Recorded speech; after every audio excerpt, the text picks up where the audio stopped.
Professional technical এবং সবসময় এটা দরকারি যে ওয়েবসাইটের ফুল স্কেলের যে অডিটটা, এটা আমরা এর মাধ্যমে জানতে পারবো। এবং এর উদ্দেশ্য হচ্ছে যে আমাদের ওয়েবসাইটের উইকনেস, অপরচুনিটি বা কোনো স্ট্রাকচারাল ইস্যু আছে কিনা, যেটা আমাদের র্যাঙ্কিং এ প্রবলেম তৈরি করছে, সেটা আমরা সঠিকভাবে জানতে পারবো এই অডিটের মাধ্যমে। টেকনিক্যাল এসইও অডিট আমরা এটা করব এবং স্টেপ বাই স্টেপ আমরা এটা দেখব। প্রথমে আমরা দেখব যে সাইট স্পিড পারফরমেন্স। একটা ওয়েবসাইটের সাইট পারফরমেন্সটা কেমন, স্পিডটা কেমন, সেটা আমরা দেখব। এবং এটা দেখার জন্য আমরা একটা টুল ব্যবহার করব, এবং এই টুলটা ফ্রি টুল, পেজ স্পিড ইনসাইটস। এটা দেখতে পারি, বা আমরা আরো অনেক টুল আছে সেগুলো দেখতে পারি। প্রথমে আমরা আমাদের ইউআরএলটা এখানে দিব, দেখতে পারি জিটি মেট্রিক্স, এটাও একটা টুল।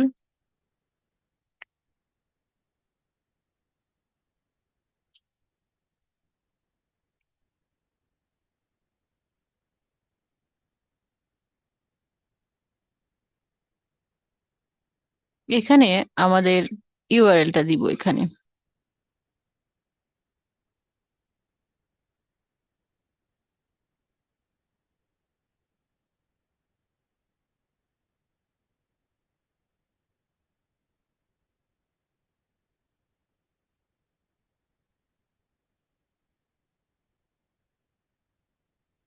এই ইউআরএলটা দিলাম এবং test now.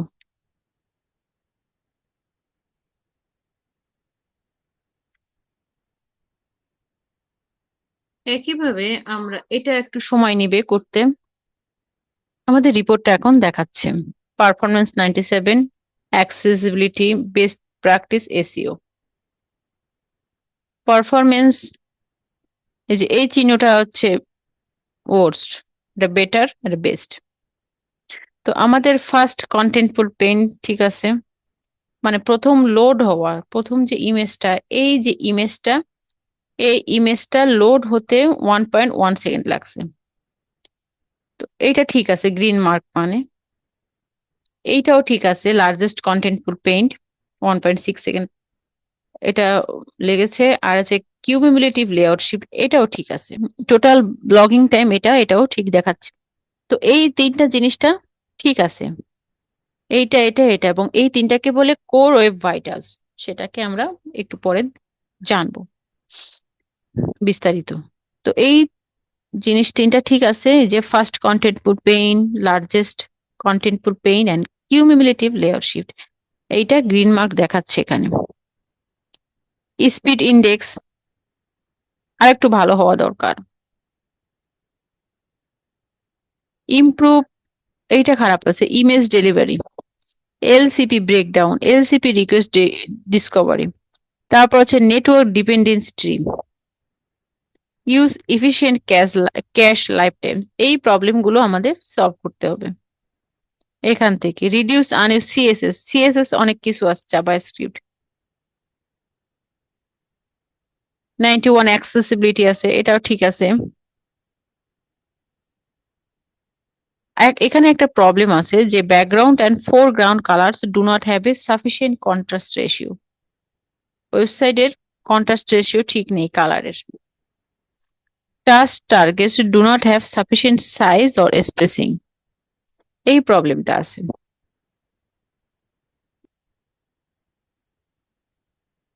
Search images with low resolution, এটা বলছে এখানে। 92 বেস্ট প্র্যাকটিস ঠিক আছে, কিন্তু এই প্রবলেমটা আছে। এসইও এখানে বলছে 85 আছে।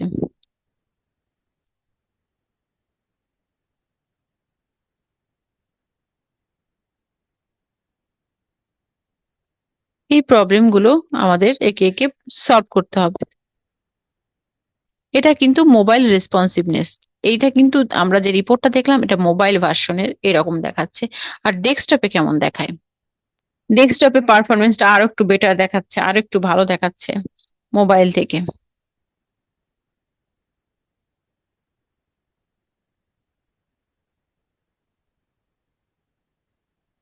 কিন্তু কিছু প্রবলেম রয়েই গেছে এবং এই প্রবলেমগুলো সলভ করতে হবে।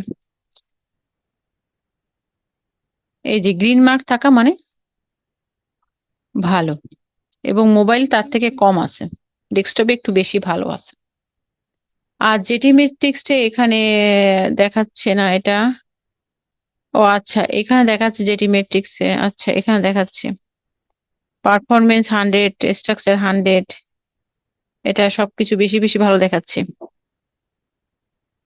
তো আমরা এখানে দেখলাম যে সাইড স্পিড পারফরমেন্সটা কেমন আছে এবং মোবাইল রেসপন্সিভটা কেমন আছে। মোবাইল রেসপন্সিভনেসটা আমরা এখান থেকে দেখলাম, এই যে মোবাইল অ্যান্ড ডেস্কটপ দুইটাই দেখলাম, পারফরমেন্সটাও দেখলাম। এরপর আমরা দেখব যে core web vitals. Core web vitals হচ্ছে এই তিনটা জিনিসকে কোর ওয়েব ভাইটালস বলে, যে largest contentful paint, interaction to next paint and cumulative layout shift. এবং এই তিনটা জিনিস আমরা দেখব, এবং এখানে কিন্তু আমরা পেজ স্পিড ইনসাইডে কিন্তু এই তিনটা জিনিস দেখে আসছি এই যে পারফরমেন্সের ভিতর। এই যে এটা ও একটা এর ভিতর নেই, যে সেটা হচ্ছে এই যে নেক্সট পেইন্ট, INP। তো লার্জেস্ট কন্টেন্টফুল পেইন্ট, এই প্রবলেমটা কখন হয় আর এই প্রবলেমটাই বা কি? এই প্রবলেমটা আমরা দেখব একটা ওয়েবসাইটে যখন আমরা লোড করি, যে ওয়েবসাইটটা লোড হতে এই পেজটা আসতে কত সময় লাগে। পেজটা আসতে, এই ফার্স্ট পেজটা, এই প্রথম এই ইমেজটা আসতে কত সময় লাগছে, সেটাকে বলে এই যে লার্জেস্ট কন্টেন্টফুল পেইন। অনেক সময় একটা ওয়েবসাইটে ঢুকলে এই পেজটা আসতে সময় লাগে। যেমন ধরুন আমরা একটা ওয়েবসাইটে যাই,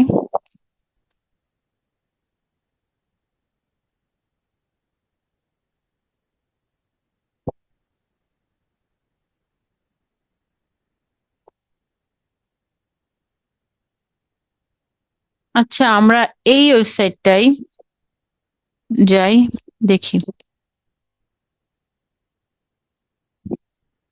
এই যে ওয়েবসাইটে আসার পরে এই যে লোড নিতে সময় নিচ্ছে, যে সময় নিল লোডটা, ইমেজটা লোড নিতে যে সময়টা নিল, এই সময়টাকে বলে হচ্ছে কিউমুলেটিভ, মানে লার্জেস্ট কন্টেন্টফুল পেইন্ট। এই প্রবলেমটা আছে এই ওয়েবসাইটটায়, সময় নিল আসার পরে, একটা ইমেজ লোড হতে সময় নিল, এবং এই প্রবলেমটা দূর হতে আমরা কি করতে পারি? এই প্রবলেমটা দূর হতে গেলে যে আমরা যে ওয়েবসাইটের যে ইগুলো আছে, ইমেজগুলো আছে, এগুলো কিন্তু কম্প্রেস করতে পারি এবং একটা ফরম্যাট ইউজ করতে পারি ওইপিপি, সেই ফরম্যাটটা আমরা ইউজ করতে পারি এবং এই কম্প্রেস করে আমরা ইমেজগুলো ঠিক রাখতে পারি, মানে এটা কমাইতে পারি। যেমন কম্প্রেস ইমেজ, এটা লিখলে কিন্তু আমরা এই টুল পেতে পারি।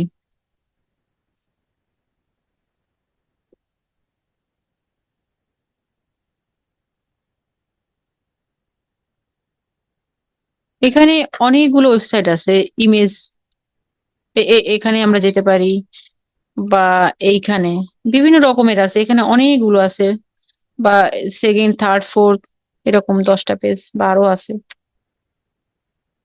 তো এখানে গিয়ে আমরা কম্প্রেস করতে পারি আমাদের ইমেজ, তারপর আমরা আমাদের ওয়েবসাইটে রাখবো।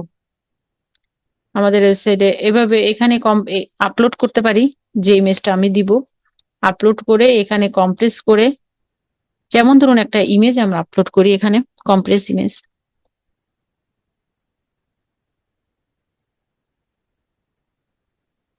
এই যে এইটা, এই ইমেজটা কম্প্রেস করলাম, আমাদের মাত্র 3% কমায় দিল কম্প্রেস করে। তারপর আমরা এটা ডাউনলোড করি এবং ডাউনলোড করার পরে ওই ইমেজটা কিন্তু এটা কমে গেল, যে পরিমাণ ছিল তার থেকে কমে গেল, 3% কমলো, এবং অনেক ক্ষেত্রে আরো বেশি কমে। তো এভাবে আমরা ইউজ করলে কিন্তু এটা কমতে পারে, মানে লেজি লোডটা। এরপর আমরা দেখব যে লার্জেস্ট কন্টেন্ট পেইন্ট, এই প্রবলেমটা আমরা দেখলাম এবং এর সমাধানও দেখলাম। এরপর আমরা দেখব interaction to next paint, INP. এই প্রবলেমটা কি?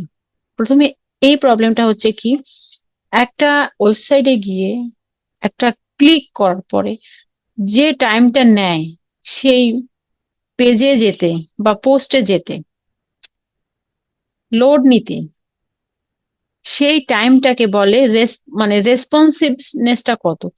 এই যে একটা সময় নিল, একটা ক্লিক করার পরে একটা পেজ আসতে সময় নিল, আমরা এখানে ক্লিক করলাম, কত সময় নেয়, তা সেই টাইমটাকে বলে রেসপন্সিভনেস। বা এক পেজ থেকে আর এক পেজে যাওয়ার যে এটা সময়টা, যে ওয়েবসাইটের ভিতরে রেসপন্সিভনেসটা কতটুকু আছে, সেটাকে বলে interaction to next paint, INP. এবং এই লোডটা নিতে গেলে যদি দেরি হয় তো ইউজার বিরক্ত হবে, আমাদের র্যাঙ্কিং এ প্রবলেম হতে পারে। এই এটা হলে তার রেসপন্সিভনেসটা খুবই দরকারি, এবং এটা রাখা দরকার। এবং রেসপন্সিভনেসটা প্রবলেম কখন হয়, যখন আমাদের ওয়েবসাইটে অনেক ধরনের কোড বসানো হয়, যে জাভাস্ক্রিপ্টের কোড বা অ্যাডের কোড বা বিভিন্ন রকমের কোড বসানো হয়, তখন এই প্রবলেমটা দেখা দেয়। আমরা কিন্তু এই কোড যতটুকু সম্ভব রিডিউস করব। আর একটা জিনিস, যে আমরা ক্যাশ প্লাগইন ইউজ করব, আমাদের ওয়েবসাইটে ক্যাশ প্লাগইন ইউজ করা যায়। বিভিন্ন ধরনের ক্যাশ প্লাগইন আছে, যেমন ধরুন উইপি রকেট, আপনারা আপনাদের ওয়েবসাইটে গিয়ে এটা দেখতে পারেন।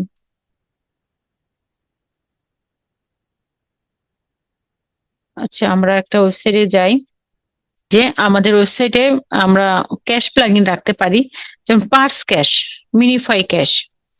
এই যে এখানে মিনি পার্স মিনিফাই ক্যাশ, এখানে ক্লিক করলে কিন্তু এই যে যে ক্যাশ গুলো জমা হয়েছে ওয়েবসাইটে, এগুলো রিমুভ হবে। এবং এগুলো রিমুভ করলে কিন্তু এই প্রবলেমটা অনেকাংশে কমে যায়। এবং এই প্রবলেমটা দূর করার জন্য আমরা কিন্তু বিভিন্ন রকমের টুল ইউজ করতে পারি। যেমন এখানে আছে ইয়ার লিফট আছে, আবার একটা আছে উইপি অপটিমাইজ। উইপি অপটিমাইজ এটাও কিন্তু করতে পারি আমরা। তো এটা করতে গেলে প্রথমে আমাদের যেতে হবে প্লাগইনস। আমার তো করা আছে, তো আপনারা এখান থেকে করে নিবেন ইনস্টল প্লাগইন বা অ্যাড প্লাগইন।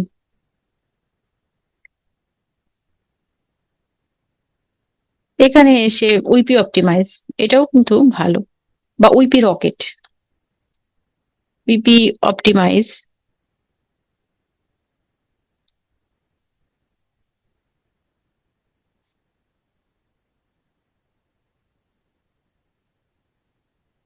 এই যে এই টুলটা ক্যাশ প্লাগইন, এটাকে আমার অ্যাক্টিভ আছে বিধায় এরকম দেখাচ্ছে। এটা আপনারা ইনস্টল করে নিবেন, তারপর অপটিমাইজ করবেন। এই যে ওইপি অপটিমাইজ, এই যে এই প্লাগইনটা আমার এখানে আছে।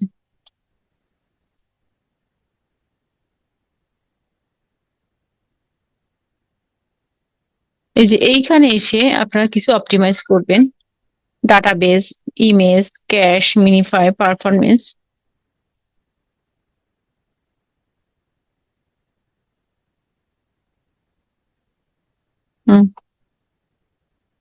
এইখানে এসে আপনারা এই যে টিক মার্ক গুলো আছে, যে যেমন ধরুন এই যে রান অল সিলেক্টেড অপটিমাইজেশন, এইখানে এসে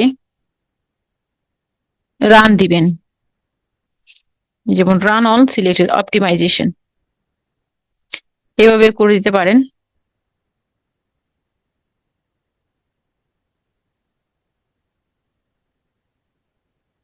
এই যে এভাবে এগুলো আপনারা অপটিমাইজ করবেন,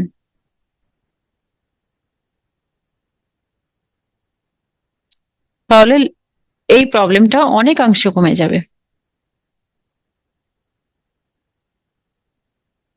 এটা করতে একটু সময় নেবে।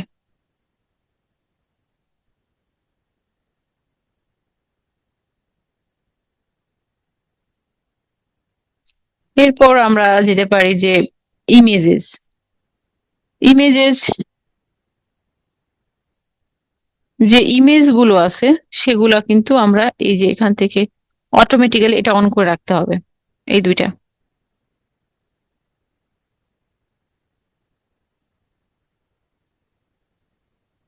তারপর ক্যাশ, ইনাবেল পেজ ক্যাশ, এটা অন করেছি, এটা অন করবেন। হুম, এটা অন করে সেভ চেঞ্জ। মিনিফাই, এই যে ইনাবেল মিনিফাই, এটা অন করে রাখতে হবে। আবার অনেক সময় এটা আবার ভেঙেও যায়, সেক্ষেত্রে যদি ভেঙে যায় প্রবলেম করে সেক্ষেত্রে এটা অফ করতে হবে, অফ করে রাখতে হবে। তো হ্যাঁ, এটা আমাদের হয়ে গেছে। এইভাবে আমরা এটা করতে পারি।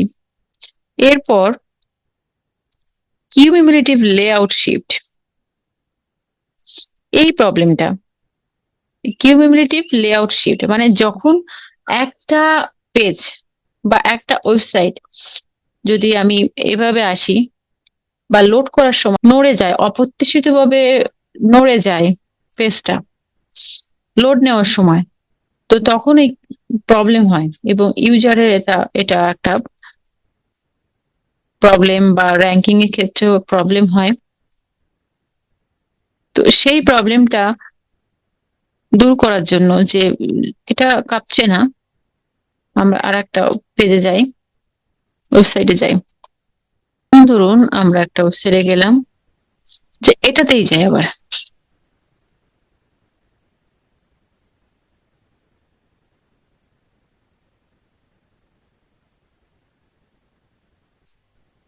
এই যে স্লাইড একটু নড়লো, এটা খুব একটা বেশি না, কিন্তু তারপরও এই অপ্রত্যাশিত ভাবে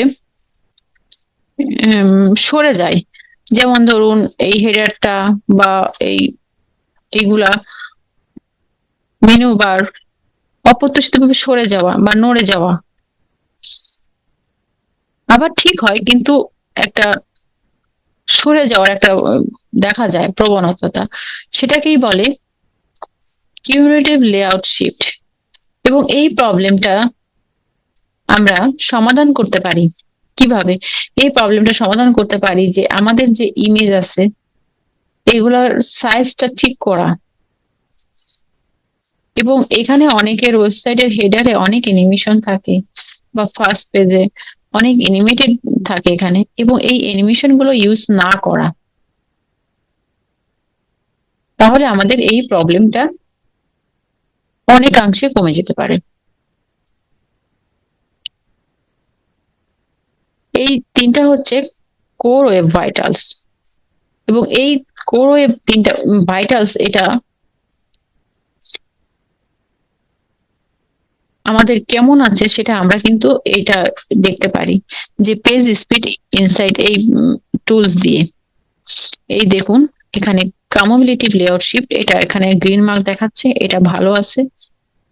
এটা হচ্ছে কোন ওয়েবসাইটের জন্য? এটা এটা এসওআইটি ফর্ম, এটার জন্য। এবং এই তিনটা জিনিসই ঠিক আছে।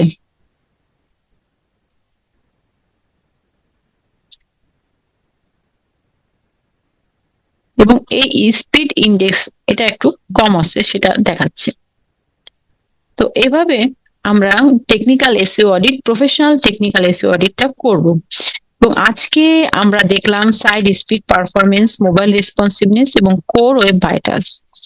এই তিনটা এবং কোর ওয়েব ভাইটালস এর ভিতর এই তিনটা জিনিস আমরা দেখলাম। এবং এরপর আমরা নেক্সট ক্লাসে আমরা দেখব এই বাকিগুলা